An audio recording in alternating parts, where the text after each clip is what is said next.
Sekarang, mari kita lihat ilustrasi penyusunan pertanyaan di dalam kuesioner untuk survei mengenai mutu pelayanan PT Telkom terhadap pelanggan. Misalkan objek pengamatannya adalah pelayanan petugas. Maka kita dapat melihat pertama perilaku petugas dalam melayaninya seperti apa gitu. Kondisi kantor layanannya bagaimana. Kemudian mengenai produknya. Misalnya, Anda membuat pertanyaan seperti ini. Apakah Anda puas dengan pelayanan yang diberikan oleh petugas PT Telkom? Jawabannya bisa puas, bisa tidak. Atau bisa juga Anda membuat skor skala Likert mulai dari sangat tidak puas sampai sangat puas. Kemudian, apa alasan Anda menjawab demikian? Misalnya pertanyaannya seperti ini. Nah, maka interpretasi responden tentang pelayanan yang dimaksudkan ini bisa berbeda-beda. Mengenai apa pelayanannya ini? Nah, ini yang harus dicermati. Karena itu, perlu dirinci menurut hal yang ingin dinilai. Jadi, pelayanan dalam hal apakah yang sedang ditanyakan ini? Jadi rincian untuk pelayanan petugas bisa kita berikan beberapa poin seperti ini. Misalnya informasi yang diberikan oleh petugas sudah sesuai dengan yang saya butuhkan. Petugas melayani saya dengan ramah. Waktu menunggu untuk dilayani lama. Kemudian petugas menangani masalah dengan sigap dan cepat. Petugas mengerti betul apa yang harus dilakukan. Saya diperlakukan secara tidak adil. Saya merasa tidak nyaman dengan sikap yang ditujukan oleh petugas. Prosesnya berbelit-belit, misalnya demikian. Yang akan diberikan pilihan jawaban mulai dari sangat tidak setuju sampai sangat setuju.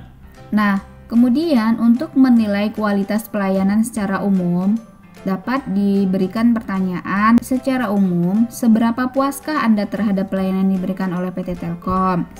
Nah, ini pilihan jawabannya. Kemudian, apa alasan Anda menjawab demikian?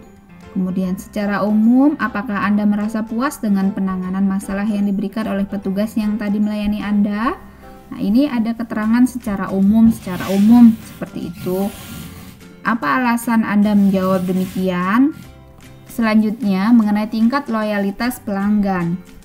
Dengan pelayanan petugas Telkom yang telah Anda rasakan, setelah ini apakah yang akan Anda lakukan sehubungan dengan jasa atau produk Telkom? Misalnya, pilihan jawabannya seperti ini. Sangat ingin pindah ke perusahaan telekomunikasi lain, ingin pindah ke perusahaan telekomunikasi lain, tidak tahu, tidak ingin pindah, sangat tidak ingin pindah. Ini beberapa pilihan-pilihan jawabannya. Kemudian mengenai tingkat kemauan pelanggan.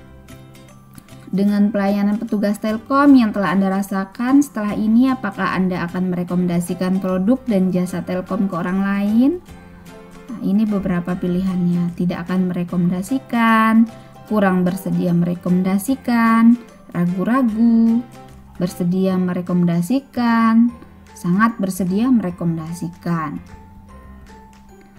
Mengenai perilaku petugas dalam melayani misalnya, ini poin-poinnya yang perlu dimasukkan di dalam kuesioner. Misalnya mengenai apakah petugasnya itu menyapa, tersenyum, cepat tanggap, sopan, mempersilahkan duduk, dan lain sebagainya. Ini poin-poinnya. Nah, untuk poin-poin ini, persepsi yang ingin diperoleh secara rinci kita ingin tahu dijalankan atau tidak oleh petugasnya. Kemudian tingkat kepentingannya, mulai dari sangat tidak penting sampai sangat penting. Jadi kita ingin mengevaluasi kualitas pelayanan dan juga tingkat kepentingannya. Jadi kepuasannya seperti apa, kepentingannya seperti apa. Apakah petugas itu tersenyum itu penting menurut responden atau tidak. Nah, petugas itu cepat tanggap itu penting atau tidak, seperti itu, dan seterusnya. Kemudian mengenai kondisi kantor layanan Telkom. Nah, ini beberapa poin yang akan dinilai.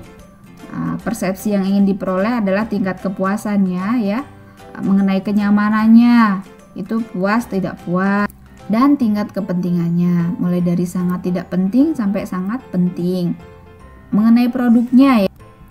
Nah, untuk poin ini, misalnya persepsi yang ingin diperoleh adalah mengenai pengetahuannya, tahu atau tidak tahu, kalau tahu dari mana dia taunya, kemudian menggunakan atau tidak, kemudian apa alasannya tidak menggunakan, kemudian tingkat kepuasannya bagaimana, alasan tidak puasnya apa.